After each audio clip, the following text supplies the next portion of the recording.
চাওক, এজন মানুহক সম্পূৰ্ণ কৰিবৰ কাৰণে 4 ধৰণৰ শিক্ষাৰ প্ৰয়োজন। প্ৰথমটো হৈছে নীতি শিক্ষা। আগতে নীতি শিক্ষা ফ্ৰী অফ কষ্ট পাইছিল, কাৰণ যৌথ পৰিয়াল আছিল, ককা আৰু আইতাক লগত থাকে। সেইকাৰণে ককা আইতাই গৰম দিনত ল'ৰা ছোৱালীক এই বাহিৰত কিবা এখন ধাৰি পাতি পাৰি লৈ কলাত মূৰ থৈ থৈ বিভিন্ন সাধু কথাৰ মাজেৰে নীতি শিক্ষা দিছিল। যিবিলাক শিক্ষাত গছ গছনিয়ে কথা ক'ব পাৰিছিল, জীৱ জন্তুৱে কথা ক'ব পাৰিছিল, স্বৰ্গৰ অপেশ্বৰী দেৱ দেৱতা তেওঁলোকৰ সাধুৰ মাজত আছিল। সেই ল'ৰা যেতিয়া ডাঙৰ হয়, তেওঁলোকে বিনা কাৰণত গছ এজোপা ঘাপ মাৰি দিবলৈ 10 বাৰ ভাবে। কাৰণ সৰুতে ককা আইতাই কৈছিল গছজোপাৰ প্ৰাণ আছে, জীৱ আছে, ইয়াত ঘাপ মাৰি দিলে চকু পানী ওলাই আহিব, মানে তাৰ ৰস। 10 বাৰ চিন্তা কৰিছিল। কিন্তু বৰ্তমান নীতি শিক্ষা ককা আইতাৰ পৰা নাপাবে, কাৰণ মই মোৰ 2টা সন্তান বাদ দিয়া, ছাইড মাৰি দিয়া, ইফালে এয়া টৰ্চৰ বেটাৰী পেলাই দিয়া, খতম হ'ল, ব্যৱহাৰ কৰিলোঁ বহুত দিন। টৰ্চৰ বেটাৰীৰ দৰে হৈ গ'ল মাক বাপে, বছ ইউজ দেন থ্ৰ', ব্যৱহাৰ কৰি দিলোঁ, খতম, পেলাই দিয়া, শেষ। দ্বিতীয় আহিছে সামাজিক শিক্ষা। এনেধৰণৰ অনুষ্ঠানত ইয়াতো যদি ল'ৰা ছোৱালী আহিবলৈ নহয়, সামাজিক যিমানবিলাক অনুষ্ঠান, তাত তেওঁলোকে বহুত কথা শিকে। কেনেকুৱা কাপোৰ কানি পিন্ধি আহিব লাগে, কথা বতৰা কেনেকুৱা হয় সমাজত, আচৰণ কেনেকুৱা হয়, কি ধৰণৰ নীতি নিয়ম চলিছে, এইবিলাক তেওঁলোকে নিশিকোৱাকৈ গম পায়। কিন্তু এতিয়া বৰ্তমান খালি এইটোতে থাকে। বেয়া কথা নহয়, মোবাইলটো বেয়া বুলি নকওঁ। এই মোবাইলটোৰ পৰাই বহুতে UPSC ক্ৰেক কৰিছে। মোবাইল ফোন এনেকুৱা, চাওক, বিজ্ঞানে বস্তুবিলাক দিছে, ব্যৱহাৰ আপোনাৰ হাতত। ভগৱানে আপোনাক হাত 2টা দিছে, আপুনি কাৰোবাক নমস্কাৰ কৰে নে কাৰোবালৈ আঙুলি টোৱাই, এইটো আপোনাৰ কথা। ভগৱানে ভৰি 2টা দিছে, আপুনি নামঘৰলৈ আহে নে বেশ্যালয়ত যায়, এইটো আপোনাৰ কথা। আপোনাক মুখত বাণী দিছে, আপুনি কাৰোবাক আশীৰ্বাদ দিয়ে নে গালি পাৰে, আপোনাৰ কথা। আপোনাক বস্তু দিছে, ব্যৱহাৰ কেনেকৈ কৰিব। এখন চাকু ডাক্তৰক ব্যৱহাৰ কৰে, ডকাইতো ব্যৱহাৰ কৰে। ডাক্তৰে ব্যৱহাৰ কৰে কাৰোবাৰ পেট ফালি অপাৰেশ্যন কৰি পানীটো বচাবলৈ, আৰু ডকাইতে ব্যৱহাৰ কৰে কাৰোবাৰ ডিঙিত ৰাখি তাৰ পৰা ধন লুটিবৰ কাৰণে। বস্তুৰ ওপৰত দোষ দি লাভ নাই। ব্যৱহাৰটো আমি কেনেকৈ শিকিম? ব্যৱহাৰ শিকিবৰ কাৰণে আধ্যাত্মিক শিক্ষাৰ প্ৰয়োজন। তৃতীয় শিক্ষা, যেতিয়ালৈকে আধ্যাত্মিক শিক্ষা মানুহে নাপাব, তেতিয়ালৈকে এই ব্যৱহাৰটো নাজানিব। আজি প্ৰত্যেকজন মানুহ যিখিনি সজাগ, তেওঁলোক ভয়ত ত্ৰস্তমান হৈ আছে। তৃতীয় বিশ্বযুদ্ধ যদি হৈ যায়, কোনোবাই যদি নিউক্লিয়াৰ বোমত টিপা এটা মাৰি দিলে, গোটেই জগত তেজ নেজ হৈ যাব। আৰু কাৰোবাৰ পাগলৰ হাতত যদি পৰি গ'ল এনেকুৱা ৰিমোট, যদি কণ্ট্ৰল কেপাচিটি একেবাৰে নাই, আধ্যাত্মিক শিক্ষা যদি শূন্য, তেতিয়াহ'লে ক'ব নোৱাৰি। অকণমান ক্ৰোধত তেওঁলোকে বোম এৰি দিব, আৰু এৰি দিয়াৰ পাছত কি গতি হ'ব, এয়া জনাসকলে ভয়ত ত্ৰস্তমান হৈ আছে এতিয়াও, যে কি হয় গতি ঠিক নাই। কিহৰ কাৰণে ভয় কৰি আছে? আধ্যাত্মিক শিক্ষাৰ অভাৱ। আধ্যাত্মিক শিক্ষাই মূলত 3টা বস্তু দিয়ে আমাক। এই যে ভাগৱতৰ অনুষ্ঠান আপোনালোকে কৰিছে, এই ধাৰ্মিক শিক্ষা বা আধ্যাত্মিক শিক্ষা, 3টা বস্তু আপোনালোকে পাব। প্ৰথম, ভাৱৰ শুদ্ধতা, যিটো আটাইতকৈ প্ৰয়োজনীয়তা। কিয়? কাৰণ যাৰ যেনে ভাৱ তাৰ তেনে কৰ্ম। ভাৱত যদি শুদ্ধতা নাথাকে, তেতিয়াহ'লে আপোনালোকে যিমানে যি নকৰক কিয়, আপোনালোকৰ দ্বাৰা কেতিয়াও সৎকৰ্ম হ'ব নোৱাৰে, কাৰণ ভাৱত অশুদ্ধতা আছে। আমাৰ বহুতে সুন্দৰ সমাজ গঠনৰ কথা কয়, স্বচ্ছ ভাৰতৰ কথা কয়। আমিতো তেওঁলোকক কওঁ আছে স্বচ্ছ ভাৰতটো কৰিবা, প্ৰথমতে মানুহৰ মনবিলাক শুদ্ধ কৰাৰ কাৰণে উলিওৱা। এনেকুৱা অনুষ্ঠান কৰা, এৱাৰনেছ আনা, যাতে মানুহৰ মনবিলাক শুদ্ধ হয়।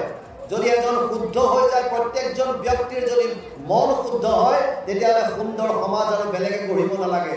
সুন্দৰ সমাজ নিজে নিজে গঢ় লৈ উঠিব। মন শুদ্ধ লাগিব, আৰু এটা সুন্দৰ মনৰ অবিহনে এখন সুন্দৰ সমাজ কেৱল অলিক কল্পনা, অসম্ভৱী হোৱাটো। মন শুদ্ধ লাগিব, আৰু মন শুদ্ধতাৰ কাৰণে আধ্যাত্মিক শিক্ষা আটাইতকৈ প্ৰয়োজন। দ্বিতীয় হৈছে বাণীৰ শুদ্ধতা। আমাৰ সমাজত বিভিন্ন যিমানবিলাক কাজিয়া পেচাল উচ্চ নিচ হৈ থাকে, মেইন কণ্ট্ৰল নাই কথাৰ ওপৰত। কেৱল যদি আমি জিভাখন কণ্ট্ৰল কৰোঁ, 90% দুখ শোকৰ পৰা আপোনালোক বাচি থাকিব পাৰিব, কেৱল জিভাৰ ওপৰত কণ্ট্ৰল কৰিলে। জিভাৰ 2টা মূল কাম, এটা হৈছে সোৱাদ লোৱা। জিভাত যদি কণ্ট্ৰল কৰি দিওঁ, খাদ্য যদি ঠিক হৈ যায়, তেতিয়াহ'লে শৰীৰটো আমি বচাই ৰাখিব পাৰিম। এতিয়া আমাৰ জিভাৰ তৃপ্তিৰ কাৰণে 40-50 কিলোমিটাৰ ড্ৰাইভ কৰি গৈ আমি ধাবাত গৈ খানা খাওঁ। কিয়? জিভাখনৰ তৃপ্তিৰ কাৰণে। যদি ইয়াক কণ্ট্ৰল কৰি দিয়ে, তেতিয়াহ'লে সমস্যা আপোনাৰ খাদ্যত কণ্ট্ৰল আহিব। সাত্বিক আৰু পৌষ্টিক ভোজন কৰিবলৈ ল'ব, শৰীৰটো বাচি থাকিব তেতিয়া। আৰু দ্বিতীয় হৈছে বাণী, কথা। কাক কেতিয়া কেনেকৈ কথা ক'ব লাগে। শাস্ত্ৰই কৈছে পৰাপক্ষত কথা নোকোৱাকৈ থকাটো ভাল। পৰাপক্ষত কথা নোকোৱাকৈ থকাটো ভাল, কিন্তু কথা ক'ব পৰাটো এটা কলা, আৰ্ট। সেইকাৰণে বাণীক বীণালৈ ৰূপান্তৰিত কৰিবলৈ কৈছে, বীণালৈ, যাতে সংগীতৰ উদ্ভৱ হয়। বাণীক কেতিয়াও বানলৈ ৰূপান্তৰিত নকৰিব। বানলৈ ৰূপান্তৰিত কৰিলে কাৰোবাৰ অন্তৰত আঘাত দিব। আৰু জীপাত খৰে আজি আপুনি বেলেগৰ অন্তৰত আঘাত দিলে, এদিন আপুনি নিশ্চিত থাকক সেই পাত খৰ ঘূৰি আহি আকৌ আপোনাক ইয়াত আঘাত দিব। কাৰণ পৃথিৱী ঘূৰণীয়া, ই কেনিও লুকাই থাকিব নোৱাৰে, ঘূৰি পকি আহি আপোনাকে মাৰিব। চিয়ৰ এইটো, বাচিব নোৱাৰে। এবাৰ দাঁত আৰু জিভাৰ মাজত কাজিয়া লাগিল। দাঁতে কৈছে যে তই বৰ লগ পাই নাথাকিব, মোৰ কিবা খং উঠিলে এনেকুৱা জেগাত কামুৰি দিম, তোৰ তেজেৰে লুটুৰি লুটুৰি হৈ যায়। জিভাই কৈছে বা মোক অকলশৰীয়া দেখি পেলাই তই বিৰাট ফুটনি কৰিছ, 32টা আছ বুলি মই ভয় কৰিছোঁ বুলি ভাবিছোঁ। মই এনেকুৱা জেগাত এনেকুৱা কথা কৈ দিম তই এটাও নাথাকিবি। বুজি পাইছে? হয় কথা। জিভাই কৈছে তই 32টা বুলি তই ফুটানি মাৰি নাথাকিবি। মই এনেকুৱা জেগাত এনেকুৱা এটা কথা কৈ দিম তই এটাও নাথাকিবি। এবাৰ দুটা ল'ৰাৰ কাজিয়া লাগিছে। এটাই কৈছে তই কি কৰিবি? সি কৈছে তোক একে ঘোষাত 64টা দাঁত উৰাই দিম। 64টা ওচৰত এটা আছিলি, কৈছে মইতো শুনা নাই আজিলৈকে। 64টা 32টালৈকে শুনিলো। সি আহি কৈছে ৰচোন, তই যে ক'লি যে একে ঘোষাত ইয়াক 64টা দাঁত ভাঙি দিম, এইটো কেনেকে সম্ভৱ? কৈছে মই জানোৱে তই আহিবি বুলি। মই জানোৱে তই আহিবি বুলি ক'লে তোৰতো হিচাপত লৈ গৈছো। বুজি পালে? বাণীৰ ওপৰত সংযম কেৱল আধ্যাত্মিক জ্ঞানৰ দ্বাৰা সম্ভৱ। আৰু তৃতীয় হৈছে কৰ্মত পবিত্ৰতা, মানে purity in thoughts, purity in speech and purity in action. তিনিটা বস্তুৰ শুদ্ধতা এটা বস্তুত আহিব, কেৱল আধ্যাত্মিক শিক্ষা। চতুৰ্থ শিক্ষা হৈছে ব্যৱসায়িক শিক্ষা। আমি আজিকালি পুৰা অভিভাৱকে এইটোত গুৰুত্ব দিছোঁ চবেই। কোনটোত? ব্যৱসায়িক শিক্ষাটো প্ৰয়োজন আছে, মই না বুলি নকওঁ, ব্যৱসায়িক শিক্ষাৰ প্ৰয়োজন আছে। জীৱনটো নিৰ্বাহ কৰিবৰ কাৰণে ব্যৱসায়িক শিক্ষাৰ প্ৰয়োজন হয়। কিন্তু কেৱল ব্যৱসায়িক শিক্ষা এই কিমান যুক্তিসংগত? আপোনালোকে জানে মই এছিষ্টেণ্ট কমাণ্ডেণ্ট হিচাপে আছিলোঁ SSBত। ৰঙিয়াত মোৰ পোষ্টিং থাকোঁতে মই 14ৰ পৰা 19লৈকে ৰঙিয়াত আছিলোঁ। নলবাৰী ৰেলৱে ষ্টেচনত এগৰাকী বুঢ়ী মানুহক ৰেলৱে পুলিচে উদ্ধাৰ কৰিছিল। আৰু সোধপোছ কৰি পাছত গম পালে যে সেই মানুহগৰাকী চেন্নাইৰ কোনোবা এজন চিফ জাষ্টিছৰ মাক। চাওক আপোনালোক, চিফ জাষ্টিছ এগৰাকীৰ মাতৃ নলবাৰী ৰেলৱে ষ্টেচনত আহি এৰি থৈ গৈছে বৃদ্ধা মাতৃগৰাকী। ব্যৱসায়িক শিক্ষা ইমান ডিগ্ৰী ইমান বেছি, এইবিলাক ডিগ্ৰী কাম কি যদি বৃদ্ধ অৱস্থাত মা দেউতাক যদি আমি সহায় কৰিব নোৱাৰোঁ? আৰু মৃত্যুৰ পাছত কি নাচাবা? ডাঙৰ ডাঙৰ স্বাৰ্থ, বিৰাট কিবা কিবি। আৰে জীৱন্ত অৱস্থাত যিগৰাকীক তুমি শ্ৰদ্ধা কৰি নাপালা, মৃত্যুৰ পাছত সেইজনৰ নামত ডাঙৰ ডাঙৰ শ্ৰাদ্ধ কৰি দিলা। জীৱন্ত অৱস্থাত শ্ৰদ্ধা কৰা। জীৱন্ত অৱস্থাত মা দেউতাই যাতে মনত কষ্ট নাপায়। আজি কিছুদিনৰ আগত আপোনালোকে দেখিছে এটা নিৰ্লজ্জকৰ ঘটনা এটা যোৰহাটত। এগৰাকী মাতৃৰ কংকাল ওলাইছে ৰুমত। কিমান দিন লাগিব এটা শৰীৰ হৈ গোটেই জহি খহি শেষ হৈ জকালো ওলাবৰ কাৰণে, আৰু কাষতে নিজৰ জীয়েক আছে, অথচ গম নাপায়। কেনেকুৱা শিক্ষা? হাইলি কোৱালিফাইড, পিতেক বোলে ইঞ্জিনিয়াৰ, ক'ৰবাত বাহিৰত থাকে। কি লাভ? আমি সৰুৰে পৰা ল'ৰা ছোৱালীক ব্যৱসায়িক শিক্ষাত গুৰুত্ব দিব। তই ডাঙৰ হ'লে IPS হ'ব লাগিব, IAS হ'ব লাগিব, ডাক্তৰ হ'ব লাগিব, ইঞ্জিনিয়াৰ হ'ব লাগিব। আৰু হয়, ডাঙৰ হ'লে হৈ গৈছে, ডাক্তৰো হৈছে, ইঞ্জিনিয়াৰো হৈছে, IASো IPSো। কিন্তু তেওঁলোকে ডাঙৰ হৈ গম পালে যে ভাই কিন্তু খালি পইচা ঘটাৰ কথা, আৰু মোৰ মা দেউতা যদি থাকে এতিয়া ইয়াক ব্যাঘাত জন্মিব। কাৰণ এতিয়াতো এওঁলোকৰ লগত খালি খৰচহে আছে, লাভটো একো নাই। টৰ্চৰ বেটাৰী চাৰ্জ শেষ হ'ল গতিকে পেলাই দিয়ে শেষ চাই হৈ গুচি আহে কিহৰ কাৰণে হৈছে আধ্যাত্মিক শিক্ষা সময়ত দিয়া নাই সেইকাৰণে ভাগৱত শুনিলে অকণমানেই শুনক কথাখিনি বুজি যাওক আৰু পাৰিলে নোট কৰি লৈ যাওক প্ৰহ্লাদে কৈছে কৌমাৰ আচৰিত প্ৰাজ্ঞ সৰু কালৰ পৰা ভক্তি আচৰণ কৰা ইয়াৰ পাছত আহিছে নচাৰে কৰ্মিক শোকে দুখে ৰাতি দিনে জ্ঞানতো নাহিকে গতি ভগতি বিহীনে আনে নজানো এইটো বেদৰ বিচাৰ এনেকে ভগতি পন্থ সন্মত আমাৰ নচাৰে কৰ্মিক সুখে দুখে ৰাতি দিনে কৰ্মী মানে এইসকল তিনিটা মাৰ যোনে কৰ্মকাণ্ডত বিশ্বাস কৰে মানে যাগ যজ্ঞ পূজা পাতল আমি আপোনালোকক কৈছোঁ যাগ যজ্ঞ পূজা পাতল নাই বুলি কোনো ক'ব নোৱাৰে ভগৱান কৃষ্ণ নিজ মুখে ভাগৱতত কৈছে যোগ ত্ৰয়ময়ী প্ৰোক্তা নদনম শ্ৰেয় বিদিচ্ছয় জ্ঞানম কৰ্মম চ ভক্তিম চ না উপায় অন্যস্তি পুত্ৰাচি তিনিটা মাৰ্গ আছে কৰ্ম মাৰ্গ আছে জ্ঞান মাৰ্গ আছে ভক্তি মাৰ্গ আছে কিন্তু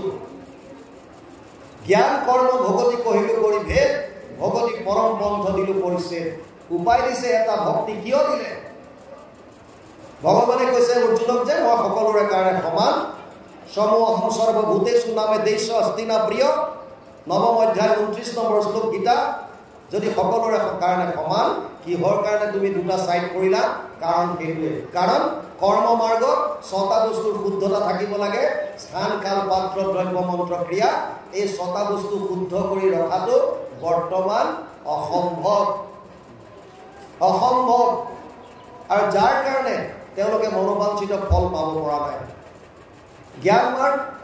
জ্ঞান মাৰ্গত যোৱাৰ আগতে যিটো মনৰ ওপৰত কণ্ট্ৰলৰ কথা ক'লে ইন্দ্ৰিয়ৰ ওপৰত দমনৰ কথা ক'লে কোন আছে এনেকুৱা যোনে মনৰ ওপৰত কণ্ট্ৰল কৰিব পাৰে অৰ্জুনৰ দৰে মহাপুৰুষে যেতিয়া কৈ গ'ল চঞ্চলম হিমন কৃষ্ণ প্ৰমাধি বলৱৎ দৃঢ়ম তস্যাহম নিগ্ৰহম মন্যে বায়ুৰিব সুদুষ্কৰম 6 অধ্যায় 34 নম্বৰ শ্লোক গীতা হে প্ৰভু মোৰ মনটো ইমান চঞ্চল যে মই বায়ুকো যদি প্ৰতিৰোধ কৰিব পাৰোঁ মনৰ ওপৰত কণ্ট্ৰল কৰিব নোৱাৰোঁ আৰু ভগৱানে মানিছে অসংশয় মহাবাহু মন দুৰ্নিগ্ৰহম জলম অভ্যাসেন তু কৌন্তেয় বৈৰাগ্যেন চ গুচ্যতে 6 অধ্যায় 35 নম্বৰ শ্লোক গীতা হে অৰ্জুন ইয়াত কোনো সন্দেহ নাই অসংশয় কিন্তু মনটো যে অতি কষ্টকৰ কণ্ট্ৰল কৰা কি আছে উপায় এটাই আছে অভ্যাসেন তু কৌন্তেয় বৈৰাগ্যেন চ গুচ্যতে দুটা উপায় দিলে অভ্যাস আৰু বৈৰাগ্যৰ দ্বাৰা অভ্যাস কি শ্ৰৱণ কীৰ্তন যিটো আপোনালোকে কৰিছে ইয়াত অনুষ্ঠিত যিমান শুনিম বহুৰ ৰচিকা ঘূৰি ভাবিলা বাৰে শুনিবলৈ দিছে বাৰে শুনাটোকে শুনি থাকক শুনাটোকে যদি আমি শুনি থাকো কোনোবা সময়ত ক্লিক কৰিব আৰু যেতিয়াই ক্লিক কৰি দিলে তেতিয়াই গম পাব যে বছ আৰু ঘূৰি চাব নালাগে এবাৰ মাত্ৰ কৃষ্ণমুখী হৈ চাওক অন্তৰৰ পৰা আনুষ্ঠানিক শৰণৰ কথা আমি কোৱা নাই অন্তৰৰ পৰা এবাৰ কৃষ্ণৰ শৰণ লৈ চাওক কেৱল যদি কৃষ্ণ সন্মুখ এবাৰ হ'ল আপোনাৰ জীৱনৰ যেনেকুৱা সংঘাত নাহক কিয় অনুকূল বায়ু হৈ তেওঁ পাৰ কৰাই লৈ গুচি যাব সেইকাৰণে ইয়াত কৈছে যদিও ইয়াত আছে কৰ্মীবিলাকে তেওঁলোকে কষ্ট পায় কিয় কষ্ট পায় এই ছটা বস্তু শুদ্ধতা আনিব নোৱাৰে নাম কীৰ্তন কৰাটো এখন শৰণ লোৱা হৰিনাম লোৱা বছ কোনোবাই কৃষ্ণ বুলি কৈছে কোনোবাই কৃষ্ণ বুলি কৈছে ভগৱানে কৈছে একো সমস্যা নাই হৈ যাব মই বুজি পালো তোমাৰ ভাৱক কি আছে ভাৱগ্ৰাহী জনাৰ্দন আৰু তাৰ বিপৰীতে আপুনি নাম গায়ো যদি আছে ভাৱত যদি নাই ভাৱত যদি ভাবি আছে এইটো অমুক এইটো তমুক তাৰ পৰা লাভ নহ'ব আমাৰ বহুতৰ সেইটো হৈছে আমি নামত বহোঁ শ্ৰৱণ কৰোঁ কায়িকভাৱে মনটো বেলেগত ঘূৰি ফুৰে এইটো কাৰণে নামৰ প্ৰভাৱ আমাৰ নপৰে নামৰ প্ৰভাৱ পৰিবৰ কাৰণে আপুনি একাত্মভাৱে নামত নিজৰ মন শৰীৰ চব তাৰ ওপৰত অৰ্পণ কৰিব লাগিব তেতিয়াহে পাৰিব আৰু গুৰুজনাই ফৰ্মুলা দিছে মুখে বোলা ৰাম হৃদয়ে ধৰা ৰূপ গতিকে যদি আমি এই ফৰ্মুলাবিলাক নামানোৱে আৰু অভ্যাস যদি নকৰোঁ তেতিয়াহ'লে তাৰ পৰা লাভ নহ'ব সেইকাৰণে ইয়াত বৰ সুন্দৰভাৱে লিখিছে নচাৰৈ কৰ্মী ভোকে দুখে ৰাতি দিনে দ্বিতীয় কৈছে জ্ঞানতো নাহিকে গতি ভগতি বিহীনে জ্ঞান মাৰ গতি কষ্টকৰ আমি কৈছোঁ এখন মই SSBত ভৰ্তি হৈছিলোঁ 93 জংঘল এক্সাৰচাইজত এৰি দিছিল জম্মু কাশ্মীৰৰ এখন অৰণ্য আমাক কেইদিনমানৰ কাৰণে এৰি দিয়ে তাত জংঘলৰ মাজত আমি ঘূৰিব লাগে বনৰ মাজত এটা গুহাৰ সন্মুখত এজন মানুহ লগ পাইছিলোঁ বৃদ্ধ মানুহ আৰু মানুহজনৰ ওচৰত গৈ মই সুধিছিলোঁ যে আপুনি এই জংঘলৰ মাজত অকলে অকলে কি কৰিছে তেওঁ কৈছিল যে এই গুহাটোৰ ভিতৰত এজন সন্যাসীয়ে 12 বছৰ তপস্যা কৰিছিল সেইটো এটা সত্য কথা আমি নিজে পাই অহা সেই ঋষিজনে 12 বছৰ তপস্যা কৰি ব্ৰহ্মক ঠিক পাব পৰা এটা স্থান পাইছিল কিন্তু এজনী ছোৱালীৰ সংস্পৰ্শত অহা তেওঁৰ তপস্যা ভংগ হ'ল আমি ক'লো যে আমাক অকণমান ভিতৰলৈ লৈ গ'লো আমাৰ লগত কেইজনমান গৈছিল অন্ধকাৰ দেখি ভয় কৰিলে ভিতৰলৈ যাবলৈ আমি বোলো অকণ চাওঁ বোলো আৰু এটা পোহৰ লৈ গৈ পেলাই আমাৰ ভিতৰলৈ দেখুৱা লাগে সেই সন্যাসীজনৰ ফটো এখন আছে তাত দাড়ি চাৰি থকা আমাক ক'লে যে এইজনে সেইজন যি 12 বছৰ তপস্যা কৰিছিল এইটো জেগাত কৰি আমি তাৰ পৰা ওলাই আহিলোঁ যেতিয়া জংঘল এক্সাৰচাইজৰ শেষত কাষৰ গাঁওবিলাকৰ মানুহ যেতিয়া লগ পাইছোঁ আৰু এই কথাটো মই সুধিছিলোঁ যে এনেকৈ মানুহ এজন লগ পাইছিলোঁ গুফা এটা তেনেকুৱা হৈ আছিল আমাক জানিব দিছিল বোলে সেই সন্যাসীজন এই বুঢ়াজনে যিজন বুঢ়া মানুহক আমি কথা পাতি আহিছোঁ তেওঁৱে 12 বছৰ তাত তপস্যা কৰিছিল কিন্তু যেতিয়া তপস্যা ভংগ হ'ল লগে লগে দাড়ি চাৰি কাটি দিলে এতিয়া নৰ্মেল মানুহ এজন দৰে তাত পঢ়ি আছে মানে জ্ঞান মাৰ্গত আপুনি ব্ৰহ্মক লগ পাবৰ কাৰণে এই সিদিনাৰ কথা 12 বছৰ তপস্যা কৰিবলৈ তেওঁ নাপালে আমি অমৰকণ্টক গৈ পেলাই এবাৰ গৈছিলোঁ ছত্তীশগড় কিবা এটা ৰিক্ৰুটমেণ্টত এজন সন্যাসী লগ পাইছিলোঁ হাতটো ওপৰলৈ কৰি আছে থিয় হৈ তপস্যা তেওঁ বোলে 12 বছৰ হ'ল এনেকৈ থকা কৰি আছে এতিয়াও নো কিন্তু এই মাৰ্গবিলাক অতি কষ্টকৰ ক্লেশ অধিকতৰস্তেষাম অব্যক্ত অসক্ত চেতসা অব্যক্ত হি গতিৰ দুখম দেহবৎ বিৰভাপ্যতে দ্বাদশ অধ্যায় ভক্তি যোগ গীতা 5 নম্বৰ শ্লোক অতি কষ্টকৰ আৰু আপোনালোকে ভাগৱতৰ প্ৰথম স্কন্ধত ব্যাসক পাইছে যিজনে ব্ৰহ্মক সমাধিত দেখাও পাইছে জ্ঞান মাৰ্গৰ তাতকৈ সুন্দৰ আৰু নিদৰ্শন কি আছে কৰ্ম মাৰ্গৰ কাৰণে সৌনক আদি 1000 বছৰ যজ্ঞ কৰিছে ফল নাপালে চিধা কথা আৰু জ্ঞান মাৰ্গৰ কাৰণে ব্যাস যোনে কৈছে মই সমাধিত ব্ৰহ্মক সাক্ষাৎ কৰোঁ তথাপিও উগুল থুগুল মন নাহি সুখ শান্তি নজানন্ত কৃষক মনত গুণিগান্তি নাজানে গম নাপায় কি হৈ আছে অধুমুখে বসি আছে হুয়ানি কমদ সেই পেলা তৈ এতিয়া মিলি নাৰদ য'তে বিপদ তেনেকুৱা খেলি মেলি তাত নাৰদ আহি পাই যায় দুটা সুন্দৰ উদাহৰণ প্ৰথম স্কন্ধত আমাক দি থৈছে কৰ্ম মাৰ্গৰ কাৰণে সৌনক আদি 28,000 ঋষি 1000 বছৰ যজ্ঞ কৰাৰ পাছতো ফল নাপালে আৰু জ্ঞান মাৰ্গৰ কাৰণে উদাহৰণ দি গৈছে ব্যাসদেৱ যি ব্ৰহ্মক সমাধিত দেখা পোৱাৰ পাছতো উগুল থুগুল চিত্ত নাহি সুখ শান্তি মনত শান্তি নাই শেষত আশ্ৰয় কিহৰ ল'বলগীয়া হ'ল নাৰায়ণে ক'লে মোৰ উপদেশে কৰা ভাগৱত শাস্ত্ৰ প্ৰচাৰত গোবিন্দৰ গুণনাম মাত্ৰ ভকতি কেৱল ভক্তি আৰু সেই কথাটোকে ইয়াত কৈছে নচাৰৈ কৰ্মীক শোকে দুখে ৰাতি দিনে জ্ঞানতো নাহিকৈ গতি ভকতি বিহীনে আনে নজানো এইটো বেদৰ বিচাৰ এতেকে ভকতি পন্থ সন্মত আমাৰ আনে তত্ত্বটো বুজি নাপায় সেইকাৰণে মই এই চববিলাক চাই মেলি কিয়নো সমস্ত জীৱনৰ সন্তান পিতা সমস্য জগত মাতা ধাতা পিতামহ বেদ্যম পবিত্ৰ ওমকাৰ ঋক সাম যজুৰে বচন নৱম অধ্যায় 17 নম্বৰ শ্লোক গীতা হে অৰ্জুন মই সমস্ত জীৱৰ পিতা মই মাতা মই পিতামহ মই ওমকাৰ প্ৰণৱ মই বেদ আৰু এইটো অকল কোৱাই নহয় ভগৱান কৃষ্ণই অৰ্জুনক বিশ্বৰূপ দৰ্শন কৰি দেখাই দিছে গতিকে আল্টিমেটলি ইয়াত কৈছে যে মোৰ এই তত্ত্বটো বেলেগে কোনো বুজি নাপায় বেদৰ আচল তত্ত্বটো নাজানে সেইকাৰণে মোৰ সন্মত এটাই সেইটো হৈছে কেৱল ভক্তি কলৌ দোষ নিধে ৰাজন অস্তি এক মহান গুণ কীৰ্তনাদেৱ কৃষ্ণস্য মুক্ত সংগ পৰম ব্ৰজেত 12:51 দ্বাদশ স্কন্ধ 3 অধ্যায় 51 নম্বৰ শ্লোক ভাগৱত অনুবাদ ঘোষাত অলপ বেলেগ ধৰণে কৰিছে ইয়াৰ লগত সংগতি ৰাখি দুখৰ সাগৰ কলি তাকো পৰীক্ষিত ৰাজা গুণ দেখি কৰিলা ৰক্ষণ অন্ত্যজাতি পাতকীও কলিত তৰয় বুকে মুখে কৰি কৃষ্ণৰ কীৰ্তন মানে কলিযুগত যদি পৰম আনন্দ পাবলগীয়া মায়াৰ পৰা হাত সাৰিবলগীয়া কিবা যদি উপায় আছে এইটো কেৱল এটাই, এয়া হৈছে কৃষ্ণৰ শৰণ আৰু তেওঁৰ নাম শ্ৰৱণ কীৰ্তন। বছ ইমানে কথা, সেইটোৱে ভক্তি। আৰু সেইটো কথা ইয়াত বোলে ইয়ালৈকে কৈছে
স্বপ্নটো নেদেখৈ জ্ঞানী কৰ্মী পলাচিত। ভকতজনৰ যিটো আনন্দ, এইটো জ্ঞানী আৰু কৰ্মীয়ে সপোনতো তাক উপলব্ধি কৰিব নোৱাৰে। আপোনালোকে এতিয়া যিটো আনন্দ লাভ কৰি আছে এই উদ্ধৱ আৰু কৃষ্ণৰ সংবাদত, এইটো আপোনালোকে বেলেগত নাপায় কেতিয়াও।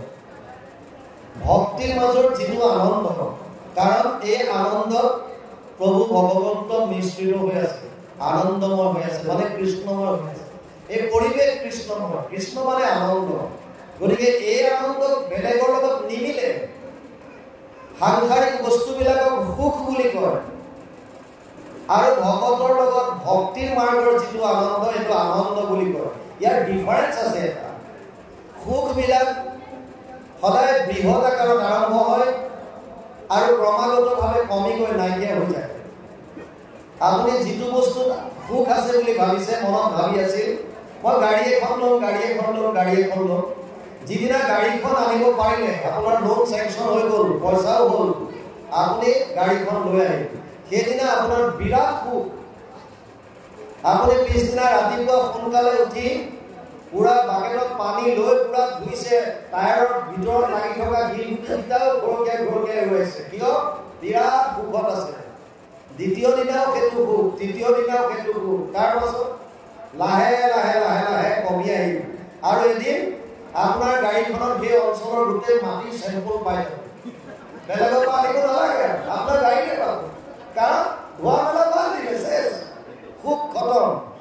ইয়াত এতিয়া কৈ আছে বৰ সুন্দৰ কথা এটা, পায়ামুখ মনত সন্তোষ আকৰিখ, ভগতৰ সখী সুখী সুখময় দশদিশ। যিজন সন্তুষ্ট হয়, যিটো পোৱা তাতে হইবা সন্তোষিত মন, এতেক প্ৰকাৰে পুষ্ট ভক্ত নাৰায়ণ। এইটো আমাৰ ডাঙৰ কথা। এইটো আটাইতকৈ ডাঙৰ কথা হৈছে যিটো পোৱা তাতে সন্তোষিত হোৱা। আচ্ছা, ইণ্টাৰেষ্টিং কথা এটা বুজক। আমাৰ সুখ দুখৰ কাৰণবিলাক চাব। এজন শিষ্য আৰু তেওঁৰ গুৰু স্নান কৰিবলৈ গৈছে, আৰু নদী এখনৰ পাৰত অকণমান দুইজন বহিছে। নদীৰ পানী অলপমান বেলেগ প্ৰকাৰে বাঢ়ি আহি আছে, দুইজন বহি আছে। তেনেকুৱাতে শিষ্যজন আৰু গুৰুজনাই দেখিলে যে কাঠ এডালত সোণৰ লাখুটি এডাল উটি আহি আছে। বুজি পাইছে? সোণৰ লাখুটি এডাল কাঠ এডালত উটি আহি আছে। গুৰুজন নিৰ্বিকাৰ। শিষ্যজনে জাপ মাৰি গৈ লাখুটিডাল আনিব গ'ল, আৰু লাখুটিডাল গৈ যেতিয়া কাঠডালৰ পৰা এৰুৱালে, সোণৰ লাখুটিডাল বিৰাট ভাৰী। এটা হাতে সি তুলিব পৰা নাই, আৰু যদি এটা হাতে কেনেবাকে তুলিছিল, ইটো হাতে হাত তুলিব নোৱাৰা হৈছে। পানী ফালে বেছি হৈ আছে এতিয়া অপচন দুটা হয়তো সোণৰ লাখুটিডালৰ সৈতে নিজে ডুব যোৱা আৰু নহ'লে নিজৰ প্ৰাণ যদি ৰক্ষা কৰিব বিচাৰিছা তেতিয়াহ'লে সোণৰ লাখুটি পেলোৱা চাই ল'ব কথাটো বিৰাট ইণ্টাৰেষ্টিং কথা শেষত সিদ্ধান্ত কৰিলে নিজৰ শৰীৰ চবৰে অতি প্ৰিয় সেইকাৰণে সোণৰ লাখুটিডাল এৰি যেন তেন সাঁতুৰি পাৰলৈ আহি পেলাই বিৰাট দুখ কৰি আছে বিৰাট দুখ মনে বহি আছে আৰু গুৰুজনে সুধিছে তই দুখ কিয় কৰিছ কৈছে গুৰুদেৱ আপুনি দেখা নাই এইডাল সোণৰ লাখুটি আছে হাতত পায়ো মই তাক আনিব নোৱাৰিলোঁ গুচি গ'ল এইটো বৰ মানে মোৰ এইটো মই মাৰ পাহৰিব এইটো দুখ থাকি গ'ল মোৰ জীৱনৰ কাৰণে গুৰুজনে এটা কথা ক'লে 10 মিনিট আগত আমি দুইজন আহিছিলোঁ আৰু ইয়াত দুইটা একেলগে গৈছিলোঁ তুমিও সোণৰ লাখুটিডাল দেখিছা ময়ো দেখিছোঁ 10 মিনিট আগলৈকে তোমাৰ মনত কোনো দুখ নাছিল ইণ্টাৰেষ্টিং চাব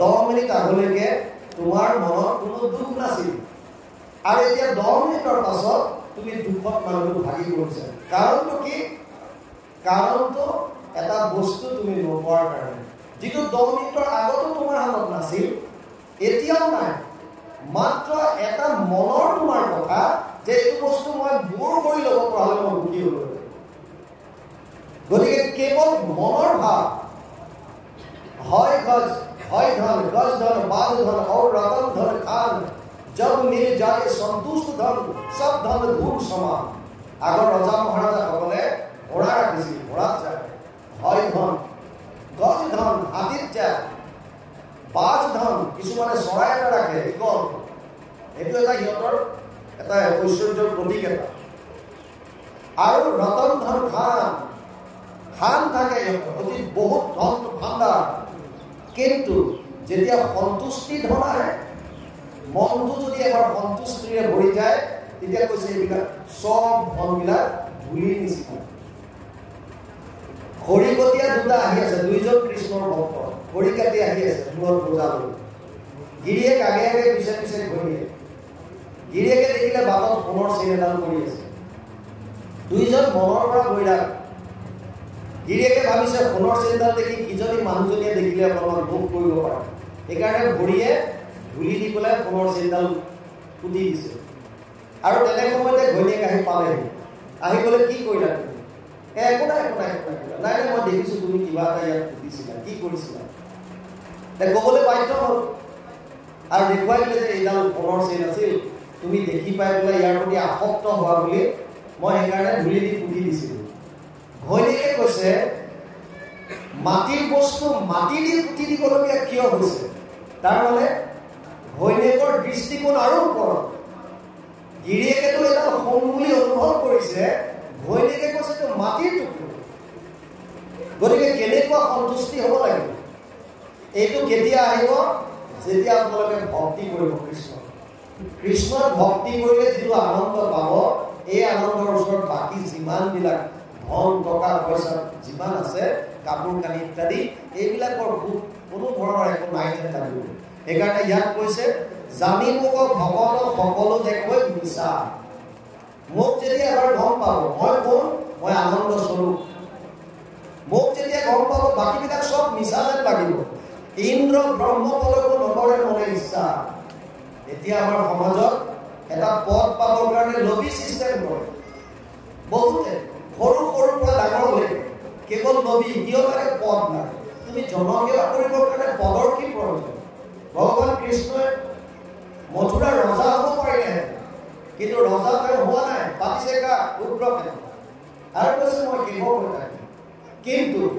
কৃষ্ণৰ সন্মান ক'ত কমি গৈছে মোক উগ্ৰসেনক কিমানজনে ৰজা হিচাপে সন্মান কৰা দেখুৱাইছে আৰু কিমান কৃষ্ণৰ প্ৰতি আকৃষ্ট হৈছে সেই সময়ত উগ্ৰসেন ৰজা হৈ থকা অৱস্থাটো কৃষ্ণ ৰজা নোহোৱাকে যিটো তেওঁৰ পাৱাৰ যিটো কিং মেকাৰ বুলি আজিকালি কয় বৰ্তমান যিটো চলি আছিল মানুহে ভয় কৰি আছিল কোন হ'ব কি হ'ব কিং মেকাৰ গতিকে আল্টিমেটলি আপুনি পদত নোহোৱাকেও সেৱা কৰিব পাৰে যদি আপোনাৰ ইচ্ছা ভাৱ যদি সন্তুষ্টিৰে ভৰি থাকে আপোনাৰ যদি কোনো বস্তুৰ প্ৰতি লোভ নাথাকে তেতিয়াহ'লে আপুনি এইবিলাক ব্ৰহ্মপদকো মিছা দেখে বুলি কৈছে ইন্দ্ৰ ব্ৰহ্মপদকো নকৰে মনে ইচ্ছা মুকুতি পৰম পদ তাকো এৰি যায় মই বিনে ভকতৰ প্ৰিয় নহয় মুকুতিৰ কথা কৈছে যদিও চাওক শংকৰাচাৰ্যই কৈছিল তিনিটা দুৰ্লভ বস্তু আছে দুৰ্লভ ত্ৰায়তে নৈবাচতে দৈবনিক গ্ৰহকাৰকম মনুষ্যত্ব মুমুক্ষত্ব মহাপুৰুষ সংস্পৰ্শ তিনিটা বস্তু দুৰ্লভ প্ৰথমটো হৈছে মনুষ্যত্ব মানে মানুহৰ জুনি পোৱাটোৱে দুৰ্লভ 28 লাখ জুনি পাৰ হোৱাৰ পাছত আমি মানুহৰ শৰীৰ পাওঁ মনুষ্যত্ব 84 লাখ জুনি পাৰ হোৱাৰ পাছত 84 লাখ জুনি বেকা 20 লাখ সৰু স্থাৱৰ জানো 9 লাখ জলচৰ পানী 11 লাখ কোন কবি গাৱে पक्षीगण 10 लाख बतावे 30 लाख पशु जानवर आई 4 लाख बंदर दुखदाई जब ये 84 लाख कट जावे तब कहूं मानुष तन पावे 84 लाख जुनी भ्रमण কৰাৰ পাছত শত কোটি জন্মান্তৰে হয় মহাভাগ নৰ শৰীৰক জীৱে দেহে পাবে লাখ একাৰণে শংকৰাচাৰ্যই লিখিছিল তিনটা দুৰ্লভ বস্তুৰ ভিতৰত প্ৰথমটো লিখিলে মনুষ্যত্ব মানুহৰ শৰীৰ পোৱাটোৱে দুৰ্লভ ইয়াতকৈ আকৌ মনুষ্যত্ব প্ৰাপ্তিটো আৰু দুৰ্লভ মনুষ্যত্ব প্ৰাপ্তিটো আৰু দুৰ্লভ মানে মানুহৰ শৰীৰতো বহুত পশু সোমাই আছে যাৰ কাৰণে দেখাত মানুহ যেন লাগিলেও স্বভাৱত পশু তুল্য এই যে ধৰ্ষণ লুণ্ঠন কিবা কিবি অন্যায় অনীতি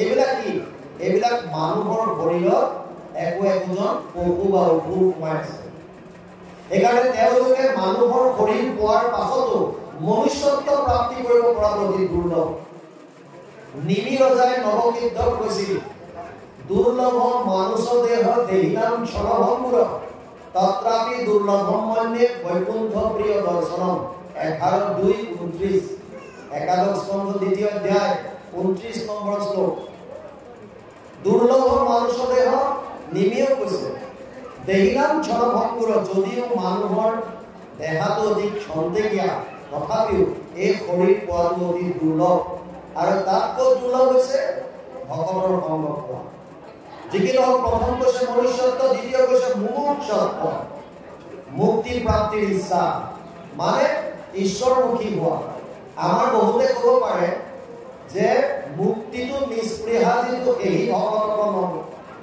মুক্তিটো স্পৃহা যাৰ নাই সেইজন ভগৱানকে নম বুলি কৈছে মহাপুৰুষ মাধৱদেৱে কাক নমস্কাৰ কৰ বুলি কৈছে ভগৱানক নমস্কাৰ কৰ বুলি কৈছে ভগৱান হ'বৰ কাৰণে তুমি ঈশ্বৰমুখী হ'ব লাগিব প্ৰথম কথা তত্ত্ববিলাক বুজিব লাগিব বহুতে কয় যে মুক্তিটো স্পৃহা নাই গতিকে সেইবুলি মই ঈশ্বৰ ভক্তিয়ে নকৰোঁ তেতিয়া কি হ'ব মোৰ মুক্তি নালাগে মই ঈশ্বৰ ভক্তিয়ে নকৰোঁ সেইটো কোৱা নাই মহাপুৰুষ মাধৱদেৱে লিখিছে মুক্তিটো নিস্পৃহা যিটো সেই ভগতক নাম ভগত মানে যাৰ সদায় কৃষ্ণৰ ৰতি এইজনে ভগত বুলি কৈছে গতিকে আল্টিমেটলি এইটো দুৰ্লভ বুলি কোনটো ভক্তিৰ প্ৰতি ইচ্ছা ঈশ্বৰমুখী হোৱা মুমুক্ষত্ব তাৰ পাছত আপুনি যেতিয়া ভগতৰ শাৰীত আহিব তেতিয়া আপুনি মুক্তিটো ইচ্ছা কৰা নাই এইটো বেলেগ কথা কাৰণ ইচ্ছা নকৰাকে আপুনি পায় যিজনে পুৰে মাধৱৰ নাম ধৰি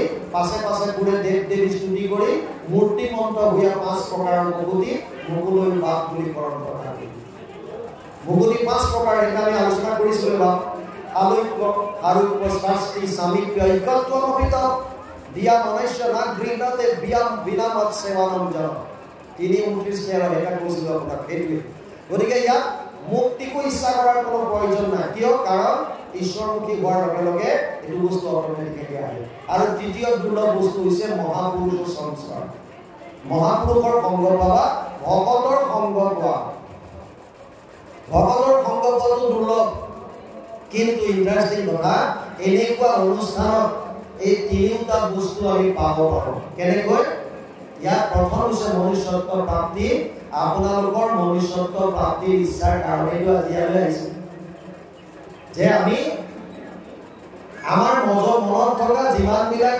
কপটতা কুলীনতা যত যিমান বেয়া বস্তু আছে এইবিলাক নাশ কৰিবৰ কাৰণে চৰণ কৰিবলৈ আহিছে গতিকে মনুষ্যত্ব প্ৰাপ্তিৰ এটলিষ্ট ইচ্ছাটো আছে কাৰণে এনেকুৱা অনুষ্ঠানত অহা হয় আৰু ইয়ালৈ আহিছে যেতিয়া ভগৱতীৰ প্ৰতি ইচ্ছা আছে মানে ঈশ্বৰমুখী হোৱাৰ ইচ্ছা আছে আৰু ইয়ালৈ আহিলে ভগৱানৰ আমি দৰ্শন পাওঁ গতিকে তিনিটা দুৰ্লভ বস্তু ইয়াত সেইকাৰণে কৈছে মুকুতি পৰম্পদ তাকো এৰি দায় মই বিনে ভগতৰ প্ৰিয় আন নাই। ভগতৰ কাৰণে কেৱল মই প্ৰিয়, মোতকে বেলেগ আৰু তেওঁলোকে নিবিচাৰে। বিচাৰিবলগীয়া নহয় আচলতে, তত্ত্ববিলাক বুজিব। কুন্তীয়ে দুখ বিচাৰিছে, বিপদসন্তু তাৰ শাশ্বত তন্ত্ৰ তন্ত্ৰ জগত গুৰু ভৱতু দৰ্শনম ইয়াত স্যাৎ পুনঃ ভৱ দৰ্শনম। 1:8-25 প্ৰথম স্কন্ধ 8ম অধ্যায় 25 নম্বৰ শ্লোক ভাগৱত। কিন্তু যদি ভালকে চায়, কুন্তীয়ে যদি বিপদ বিচাৰিছে, আচলতে বিপদ বিচাৰিছে। চাওক কুন্তীয়ে কিয় কৈছে, কুন্তীয়ে কৈছে যে মোক বিপদ দিয়া, কিয় যে বিপদৰ সময়ত তুমি মোৰ লগত থাকা। এতিয়া তুমি জন কোন, এওঁ আনন্দচোন। টেকনিকটো বুঝক, কুন্তীয়ে কৈছে যে বিপদৰ মোক বিপদ দিয়া, বিপদ দিলে তুমি মোৰ লগত থাকিবা। তুমি কোন, তুমি কৃষ্ণ, কৃষ্ণ মানে আনন্দ। আনন্দ যেতিয়া লগত থাকে দুখটো কি হয় কেনেকুৱা, এইটো বৰ ডাঙৰ কথা। এইটো আমি জেনেৰিক কৈ থাকো যে দুখ বিচাৰিছে দুখ বিচাৰিছে, কিন্তু তত্ত্বটো ইয়াত সোমাই আছে। কুন্তীয়ে আচলতে পৰম আনন্দ বিচাৰি আছে। তেওঁ কৈছে মোক এই সাংসাৰিক দুখবিলাক তুমি যি লাগে দিয়া, কিয় এইবিলাক দিলে তুমি মোৰ লগত থাকিবা আৰু তুমি কোন, পৰম আনন্দ। সেইকাৰণে ইয়াত কৈছে যে ভকতে মই বিনে বেলেগ একো নিবিচাৰে, কাৰণ মোতকে প্ৰিয় ভকতৰ কাৰণে আন একো নাই। কৃষ্ণ পদে কৈছে ব্ৰহ্মা হৰ হলায়ুধ লক্ষ্মী প্ৰিয় জায়া পৰম সুন্দৰ মোৰ দেখাই টুকায়া অধিক সমাতো তুমি প্ৰাণ প্ৰিয়তম নাহিয়ান বান্ধৱ উদ্ধৱ তুমি সম। ব্ৰহ্মা হৰ হলায়ুধ, ভগৱানে কৈছে যে মোৰ আটাইতকৈ প্ৰিয় ব্ৰহ্মা, হৰ মানে শিৱ, হলায়ুধ মানে তেওঁৰ ককায়েক বলৰাম, লক্ষ্মী মোৰ প্ৰিয় পত্নী লক্ষ্মী, এয়া মোৰ আটাইতকৈ প্ৰিয়। ইয়াতকৈ প্ৰিয় হৈছে মোৰ শৰীৰটো, ইয়াতকৈ প্ৰিয় পৰম সুন্দৰ মোৰ দেখাই এইটো কায়া, মোৰ এই শৰীৰটো আৰু মোৰ কাৰণে প্ৰিয়। কিন্তু ইয়াতকৈ অধিক প্ৰিয়তম হৈছে তুমি উদ্ধৱ। উদ্ধৱক কোৱাৰ চলেৰে ভগৱানে আমি ভকত সমস্তক কৈছে যে এই ভক্তগণ তোমালোক মোৰ অতি প্ৰিয়। ভকত কোনজনে দিয়া, যিজনে একাত্মভাৱে কৃষ্ণক শৰণ ল'লে আৰু তেওঁৰ সমস্ত জীৱৰ প্ৰতি বিষ্ণুমূৰ্তি দৰ্শন ভাৱ আহিল। যিটো গুৰুজনাই লিখিছে, উদ্ধৱক ভগৱান কৃষ্ণই কৈছে সমস্ত ভূতত ব্যাপী আছো মই হৰি, সবাকো মানিবা তুমি বিষ্ণু বুদ্ধি কৰি। এই দৃষ্টিকোণটো যাৰ আহিল, যাৰ কেইটামান কোৱালিটি ভকতৰ আছে, যেনে তিতিক্ষা কাৰুণিকা সুহৃদ সৰ্বদেহিনাম অজাত সত্ৰম শান্ত সাধৱ সাধুভূষণ। তিতিক্ষা মানে সহনশীলতা গুণ, কাৰুণিকা সমস্ত জীৱৰ প্ৰতি কৰুণ হৃদয় ভাৱ, সুহৃদ সৰ্বদেহিনাম সমস্ত জীৱৰ প্ৰতি যাৰ সুহৃদ ভাৱ আছে, যিজনৰ অজাত শত্ৰু, কোনো শত্ৰু নাই, আৰু যিজন সমস্ত অৱস্থাত শান্ত হৈ থাকিব পাৰে। ভগতৰ কোৱালিটি দিছে অদ্বৈত সৰ্বভূতানাং মৈত্ৰ কৰুণ এবচ নিৰ্মম নিৰহংকাৰ সম দুঃখ সুখ ক্ষমী। 12 অধ্যায় 13 নম্বৰ শ্লোক গীতা ভক্তি যোগ। তাত কৈছে অদ্বৈত সৰ্বভূতানাং, সমস্ত ভূতৰ প্ৰতি প্ৰাণীৰ প্ৰতি যাৰ মনত কোনো দ্বেষ নাই, অদ্বৈত সৰ্ব অদ্বৈত সৰ্বভূতানাং মৈত্ৰ মিত্ৰৰ ভাৱ, কৰুণ ভাৱ, আৰু প্ৰতিটো মুহূৰ্তত যিজন সুখ দুখত সম থাকে, সন্তুষ্ট সততাম যোগী, যিজন সম্পূৰ্ণ সময়ত সন্তুষ্ট থাকে, সেইজন মোৰ কাৰণে অতি প্ৰিয় বুলি কৈছে ভগৱানে। সেইজন মোৰ কাৰণে প্ৰিয়। গতিকে উদ্ধৱক কৈছে হে উদ্ধৱ তুমি মোৰ অতি প্ৰিয়। মানে উদ্ধৱ কিহৰ কাৰণে প্ৰিয়? যিজনে 5 বছৰ বয়সতে নিজক সম্পূৰ্ণৰূপে ভগৱান কৃষ্ণৰ চৰণত সমৰ্পণ কৰি দিলে। কায়ো মনোবাক্যে প্ৰভু ভগৱন্তৰ চাৰ বস্ত্ৰ পৰিধান কৰে, প্ৰভু ভগৱন্তৰ উচিষ্ট ভোজন কৰে। আমিও পাৰিম কৰিব, আপুনি ময়ো পাৰিম। কেনেকৈ? আপোনালোকে এতিয়া প্ৰসাদ গ্ৰহণ কৰিলে, এই প্ৰসাদ কিয় প্ৰসাদ হৈ গ'ল? দোকানৰ পৰা কিনি আনোতে মোক প্ৰসাদ দে বুলি ক'লে নিদিয়ে।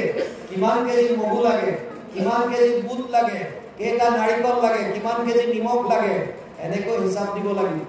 নিমখ আনিব, মগু আনিব, বুট আনিব, নাৰিকল, কল, আদা, যিমান বস্তু আনিব ইয়াত। কিন্তু এই বস্তু যেতিয়া অৰ্পণ কৰি দিলে, অৰ্পণ কৰি দিয়াৰ লগে লগে প্ৰসাদ হৈ গ'ল। ভগৱানক অৰ্পণ কৰাৰ পাছত গ্ৰহণ কৰিছো, অৰ্থাৎ ভগৱানে গ্ৰহণ কৰাৰ পাছত সেয়া প্ৰভু ভগৱন্তৰ উচিত। আপুনি নতুন বস্ত্ৰ আনিছে, ভগৱানৰ চৰণত যদি কয় হে প্ৰভু এই বস্ত্ৰ তোমাৰ চৰণত অৰ্পণ কৰিলো, তাৰ মানে প্ৰভু ভগৱন্তই গ্ৰহণ কৰা মানে ভগৱানৰ উচিত। এয়া বস্ত্ৰ সাৰ বস্ত্ৰ, আপুনি সেয়া ল'ব পৰা হ'ল। গতিকে প্ৰতিটো বস্তু আমি অভ্যাস কৰিব লাগিব ভগৱন্তৰ চৰণত অৰ্পণ কৰিবলৈ। ইয়াত কৰচি যত আস্মচি যত জুহচি দদাচি ইয়াত তপস্যচি কৌন্দিয়ত পুৰুষ মদাৰ্পণম। নৱম অধ্যায় 27 নম্বৰ শ্লোক কিতাপ। হে অৰ্জুন, তই যি কৰিছ, যি খাইছ, যি তপ কৰিছ, যি দান কৰিছ, সমস্ত মোক অৰ্পণ কৰি দিছ। আৰু যেতিয়া আমি অৰ্পণ কৰি দিবলৈ শিকিম, তেতিয়া আমাক সেই বস্তুবিলাকৰ দুখেও চুব নোৱাৰে। আৰু সমস্ত জীৱৰ প্ৰতি যেতিয়া আমাৰ ভাল ভাৱ আহিব, ভগৱানে আমাক ভাল পাব। উদ্ধৱক কৈছে তুমি সেইকাৰণে মোৰ অতি প্ৰিয়তম। যদিও মোৰ আটাইতকৈ প্ৰিয় ব্ৰহ্মা, যদিও মোৰ প্ৰিয় শিৱ, কিহৰ কাৰণে নিজক প্ৰিয় বুলি ক'লে? বলোৰাম বাৰু ককায়ে, লক্ষী বাৰু তেওঁৰ পত্নী, ব্ৰহ্মা হৰক কিয় ক'লে? দুইজন বৈষ্ণৱ, যি 12 জনে নামৰ মহিমা জানে, তাৰ ভিতৰতে দুইজন আছে। গতিকে আল্টিমেটলি সেইকাৰণে ভাল পাইছে, যিজনে কৃষ্ণৰ চৰণত একাত্মভাৱে শৰণ লৈ তেওঁৰ গুণানুকীৰ্তন কৰি থাকে, তেওঁৰ নাম লৈ থাকে, সেইসকল সদায় কৃষ্ণৰ প্ৰিয় পাত্ৰ। সেইকাৰণে আমিও অভ্যাস কৰিব লাগে প্ৰতিটো মুহূৰ্তত যিমান পাৰোঁ। আমিতো বহুতক কওঁ যে আপোনালোকে মোবাইলত এলাৰ্ম দিব, 10 মিনিট 15 মিনিটৰ ভিতৰত যেতিয়া এলাৰ্ম বাজে, মোবাইল আজিকালি হাতে হাতে হ'ল, 15 মিনিটত এলাৰ্ম ফিক্স কৰি থওক। যেতিয়া এটলিষ্ট বাজিব, এবাৰ ভাবিব যে কৃষ্ণৰ নাম ল'ব, কৃষ্ণ মোৰ লগত আছে, কৃষ্ণ মোৰ লগত আছে। গতিকে এইটো অভ্যাস কৰোঁতে 10 মিনিটত কৰা হ'ল, 5 মিনিটত কৰা হ'ল, 2 মিনিটত, শেষত এনেকুৱা আহিব যে বিনা এলাৰ্মত আপোনালোকে অনুভৱ কৰিব যে কৃষ্ণ মোৰ লগত আছে। তাৰ পৰা লাভ এটা হ'ব, যদি আপুনি এজন ডাঙৰ মানুহৰ লগত থাকে, তেতিয়া আপোনাৰ নিজকে কেনেকুৱা লাগে? বিৰাট ভাল নালাগে যে মিনিষ্টাৰ এজনৰ কাষত যেতিয়া থাকিম, আৰে বা মিনিষ্টাৰে মোক চিনি পায়, কেনেকুৱা মোক ফুলি আছো মই। যেতিয়া যিজন সৰ্বজ্ঞ আপোনাৰ লগত আছে, যিজন সৰ্বসাক্ষী লগত আছে, যিজন সৰ্বব্যাপ্ত ভগৱান আপোনাৰ লগত, আপুনিতো এনেই গংগাটো গৈ থাকিব লাগে। আমি নুবুজাৰ কাৰণে চুচুক চামাক ঢিলা ঢালা কৰি আছো। আমাক সোধে বহুতে, আপুনি গাড়ী লৈ লৈ য'ত ত'ত গুচি যায়, অকলে বোলো অকলে কিয়? ক'ত অকলে যোৱা দেখিছা? মোৰ লগত আছে নহয়, যিজন থাকিব লাগে লগত থাকে। আমি লগৰ ভাগে যাওঁ, অকলে নাযাওঁ। গতিকে আল্টিমেটলি অভ্যাস কৰক, অভ্যাস কৰিলে কৃষ্ণৰ জীৱন অভ্যাস কৰিব। ইয়াত উদ্ধৱক স্বীকাৰ কৰি থৈ গৈছে, ব্ৰহ্মা বৰ বলায়ুধ লক্ষ্মী প্ৰিয় যায়, পৰম সুন্দৰ মোৰ দেখাই টুকায়া, অধিক সবাতো তুমি প্ৰাণপ্ৰিয়তম, নাহিয়ান বান্ধৱ উদ্ধৱ তুমি সম। ভকতেকে জানা মোৰ পৰম বান্ধৱ, ভকতজনৰ মই পুহিল উদ্ধৱ, মই বিনে ভকতে নিচিন্তে কিছু আন, ময়ো ভকতক কৰা নাজানো ভগৱান। চিধা ফৰ্মুলা দি থৈ গৈছে, মোৰ কথা তুমি চিন্তা কৰা, মই তোমাৰ কথা চিন্তা কৰোঁ। যিজনে মোৰ কথা চিন্তা কৰে, মই তেওঁৰ কথা চিন্তা কৰোঁ। কিন্তু আমি বিলাকে কি কৰোঁ? তু কৰ্তা বহি তো তু চাহতা হে, আমি সেইটো কৰোঁ যিটো নিজে ভাবোঁ। সেইকাৰণে ভগৱানে কৈছে তু কৰ্তা বহি যো তু চাহতা হে, তই যিটো বিচাৰিছ তাকেতো কৰি আছ, কৰি থাক, মোৰ আপত্তি কি? হোগা বহি যো মে চাহতা হো, হ'ব সেইটো যিটো মই বিচাৰিম। তই তোৰ মতে কৰি আছ, কৰি থাক, হ'ব সেইটো যিটো মই বিচাৰিম। ভগৱানসকলে কৈছে প্ৰভু উপায় এটা দিয়ক, তেতিয়াহ'লে কি কৰিম এতিয়া? আমি বিচৰাটো কেনেকৈ পাম? বোলে উপায় আছে, কি? তু কৰ যো মে চাহতা হো, হোগা বহি যো তু চাহতা হে। মই বিচৰাটো তই কৰ, তই বিচৰাটো মই দিম। মানে আপুনি কি বিচাৰে? এইটোৱে সমস্ত জীৱৰ প্ৰতি ভাল ভাৱ, কাৰো প্ৰতি মনত দ্বেষ ভাৱ নথকা, সকলোৰে প্ৰতি সমভাৱ, আৰু প্ৰভু কৃষ্ণ একান্ত শৰণ লৈ ভগতৰ লগত যিমান পাৰে নাম গুণ লওক, আৰু অকলে থকা সময়ত স্মৰণ কৰক যিমান পাৰে। গতিকে এইখিনি যদি আমি কৰিব পাৰোঁ, তেতিয়াহ'লে লাভ আছে। ভগৱান কৃষ্ণই উদ্ধৱক কৈছে, মই সেইজনৰ হৃদয়ত থাকোঁ, সেইজন মোৰ হৃদয়ত থাকে, মই তেওঁক নেৰোঁ আৰু তেওঁ মোক নেৰে। ইয়ালৈকে কৈছে, কৈছে ভকত সমান সখী মোৰ কোনো আছে, ময়ো মহা ভকতৰ গুৰু পাছে পাছে, মোহৰ উদৰে আছে ব্ৰহ্মাণ্ড যতেকৰ, ভকতৰ ধূলা পৰি পবিত্ৰ প্ৰত্যেকৰ। ভগৱানৰ দৃষ্টিত ভকত সদায় শ্ৰেষ্ঠ। ইভেন ভগৱানে ইয়ালৈকো কৈছে অহম ভক্ত পৰাধীন। অম্বৰীষৰ ক্ষেত্ৰত যেতিয়া দুৰ্বাসাই শাপ দিব বিচাৰিছিল, পিতা গুৰি কৰি পেলাই জটাৰ পৰা অগ্নি দি পেলাই যেতিয়া পুৰিবৰ কাৰণে পঠিয়াইছিল, তেতিয়া বিষ্ণুৰ চক্ৰই দুৰ্বাসাৰ পাছে পাছে খেলি ফুৰিছিল আৰু ভয়ত গৈ তেওঁ ব্ৰহ্মলোক পালে, শিৱলোক পালে, কোনেও ৰক্ষা কৰিব নোৱাৰিলে। ইভন গৈ গৈ বিষ্ণুলোক পালেগৈ। আৰু ভগৱানে ক'লে যে হে দুৰ্বাসা, মই মোৰ চক্ৰ যিহেতু অম্বৰীষক দি গৈছো, গতিকে যদি তোমাক ৰক্ষা কৰিব পাৰে তেতিয়াহ'লে তেওঁহে পাৰিব। মই ভকতৰ অধীন, অহম ভক্ত পৰাধীন। সেইকাৰণে ভকতক গুৰুত্ব দিছে। ইয়াত কৈছে এতিয়া বৰ সুন্দৰ কথা এটা, যে ভকত সমান সখী মোৰ কোনো আছে, ময়ো মহাভকতৰ গুৰু পাছে পাছে। আপুনি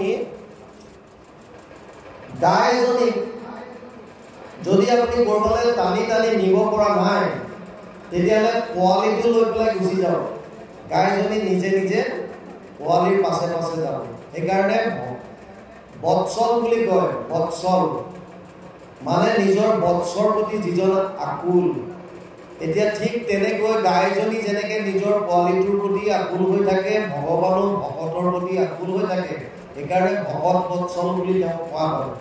ইয়াত কৈছে মোৰ নাম লৈ যিজনে ফুৰে, মই সেইজন ভকতৰ পাছে পাছে ঘূৰি ফুৰো। মই ভকতজনৰ পাছে পাছে ঘূৰি ফুৰো।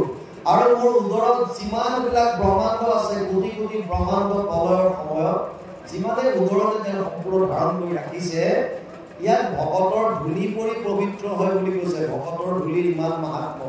সেইকাৰণে আমাৰ অনুষ্ঠানবিলাকত ভকত আহিলে পদধূলা লোৱা হয়।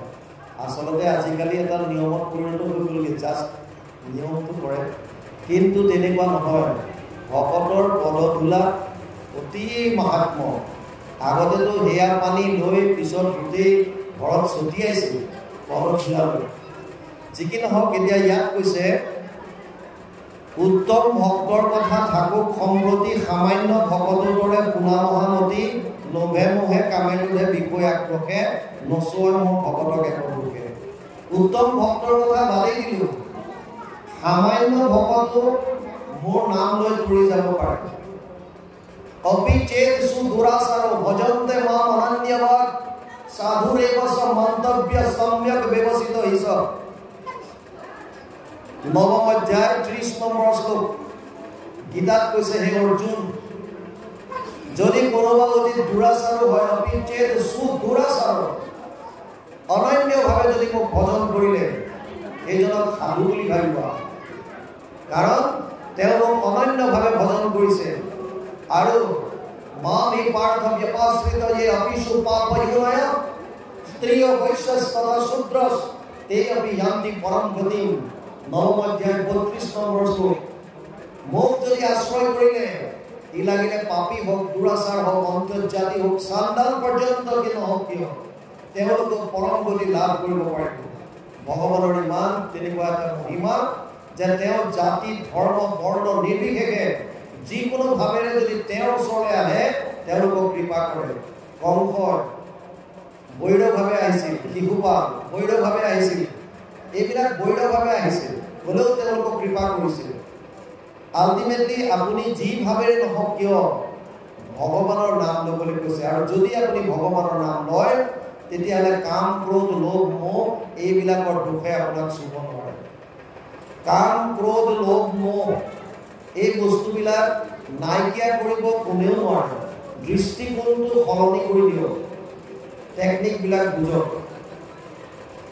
কামনা, কাম, সংসাৰৰ প্ৰতি যদি কামনা ভাৱ জাগ্ৰত হয়, তেতিয়াহ'লে বান্ধন। আপোনাক আকৌ আপুনি আহিব লাগিব, সংসাৰ ঘূৰিব লাগিব, কীট পতংগ পোক পৰুৱা। কিন্তু যদি সেই কাম ভাৱটো ঈশ্বৰৰ প্ৰতি কৰি দিলে, ঈশ্বৰক পোৱাৰ কামনা, ঈশ্বৰক দৰ্শন কৰাৰ কামনা, ঈশ্বৰৰ ভকতক দৰ্শন কৰাৰ কামনা, এই কামনাটো যদি আপুনি ঈশ্বৰমুখী কৰি দিলে, তেতিয়াহ'লে আপোনাৰ তাৰ পৰা লাভ আছে। লোভ, ধন টকা পইচাৰ প্ৰতি লোভ কৰিলে আপোনাৰ পাপ হ'ব। কিন্তু সেই লোভটো যদি ঈশ্বৰমুখী কৰি দিয়ে, ঈশ্বৰক দেখাৰ লোভ, ঈশ্বৰৰ ভক্তক পোৱাৰ লোভ, ভকতৰ প্ৰসাদ, প্ৰভু ভগৱন্তৰ প্ৰসাদ পোৱাৰ লোভ, এইটো যদি ঈশ্বৰমুখী কৰি দিয়ে, আল্টিমেটলি প্ৰতিটো কথাই যদি আপোনালোকে ঈশ্বৰমুখী কৰি দিব পাৰে তেতিয়াহ'লে তাৰ পৰা লাভ আছে